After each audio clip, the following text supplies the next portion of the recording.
Next up, in the middleweight division, we got Bo Nickal coming in at minus 350, going up against Kyle Daukaus, who comes in at plus 285. Now, I don't think you could have drawn up a better rebound victory for Bo Nickal than what we saw last time around against Rodolfo Vieira, right? That was on the back end of his first ever career loss at the hands of Reinier de Ridder, who was a very dangerous BJJ specialist, but knew that he was going to struggle to get the fight to the ground. So the best way to beat a guy like Bo Nickal was to pressure him on the feet with a lot of volume and big shots. And ultimately, it was a knee that crumpled Nickal in the second round of that fight to hand Nickal the first loss of his career. I'm sure Nickal has learned a lot from that fight, but that Vieira fight was just a padded version of the de Ridder fight. And the fact that he was fighting a guy who is a high-level BJJ ace, but went 0 of 6 on takedowns against Nickal, knowing that Nickal can lean on his wrestling to keep that fight upright. And then in the striking realm, Vieira is very basic, not a whole lot of power, which allowed Nickal to really dictate the pace of that fight it at a rate that he felt comfortable, that he wouldn't gas out in. I liked how he started the fight. He started with a big slam takedown, started throwing big shots in the clinch up against the cage against Vieira. And once he realized that Vieira was not going anywhere, he started to settle into that performance a little bit more, but did really good work in the clinch whenever he would find himself there, cutting open Vieira numerous times throughout those first 10 to 12 minutes before he eventually landed that nasty head kick to put Vieira out cold in the third round. Nickal is improving his striking game, that's without a doubt. But, it's in fights where he can't be confident in dictating the pace that we have to really see what he's made of, right? Can he deal with a guy that's going to put pressure on him and actually have a little bit of danger in the strikes that he's throwing at Nickal? Because Nickal can often lean on his wrestling to find safety in some of those spots. But, doing it against high-level BJJ specialists is going to be difficult for him, even though he's gone out there and beaten BJJ specialists in grappling bouts. Mixed martial arts is a completely different beast as we know it. He's 30 years old still, continuously gets put into big spots to try to show out for the UFC.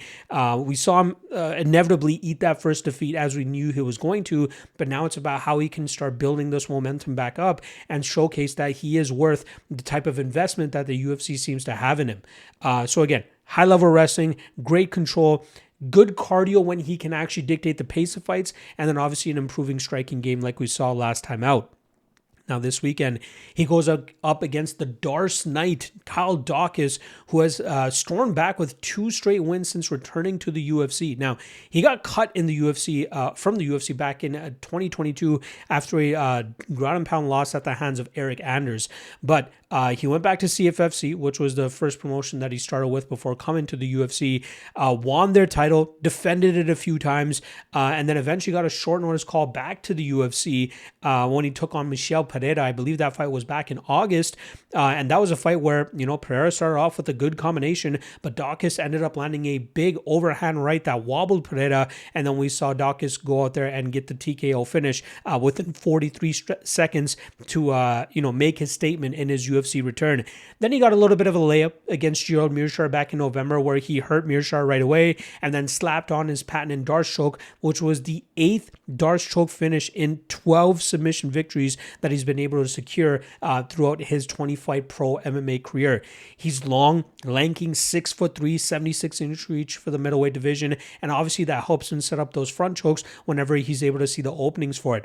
But it's clear that his striking is starting to improve. That was a part of his game that was getting banged on by a lot of fighters in his first UFC run, but also the big question that I have that we haven't really seen tested as of yet is his game off of his back. Like, he's a great BJJ specialist, but he seems to just accept being on his back a little bit too much, and that has often allowed opponents to get to dominant positions and find ground and pound finishes over him, or even control him for the majority of 15 minutes. So that's one aspect of his game that I want to see, this 2.0 version of Daukaus, whether he's actually improved it enough so that he can just go out there and get grinded out by his opponents. Because again, like I said, on the feet, he's improving. His power is improving. His confidence is improving. He's walking around with a little bit more swagger. And that's obviously going to translate to a lot of his performances. But let's be honest. The Michel Pereira fight, in hindsight, was not even in hindsight. Going into it, it was a tough one. He was a big-time underdog, but he went out there and knocked out the guy that was supposed to knock him out. The Mearshart fight, a little bit more of a layup. So I'm not fully sold off that Mearshart win. This weekend, though, we are going to see him get tested. Bo Nickal will likely look to grapple here. Now, I know Daukaus is a very strong submission specialist, a very good BJJ player, but Nickal has outgrinded better BJJ specialists in the past, even in grappling matchups. Daukaus probably the more dangerous striker at this point in time, especially with the confidence in which he's throwing with now. And I think Daukaus could potentially have a better gas tank. My only issue in terms of really building up confidence on the Daukaus side here is the fact that whenever Nickal wants to find safety, he can hit that takedown and he can keep Daukaus on his back. Unless Daukaus has really made improvements off his back in terms of creating scrambles, throwing up submissions, or even working quickly back to his feet, it's going to be hard for him to really find success in this fight, constantly having to fight off of his back.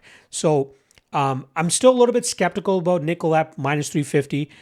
There is a part of me that wants to sprinkle a little bit of Daukaus, but I'm going to wait out fight week and see if we get that. I believe there would inevitably be people parlaying Nickal in this spot, especially at minus 350. So we might be able to get a better line on Daukaus later on in fight week. So I'll probably hold steady on this until, weigh-in day or something like that. But again, it's just the thought of Nickal constantly landing takedowns and Daukaus not having a much improvements off of his back to work back to his feet. Because we've seen him get held down and ground and pounded by worse fighters than Nickal. And that's what's ultimately keeping me from officially predicting Daukaus to win.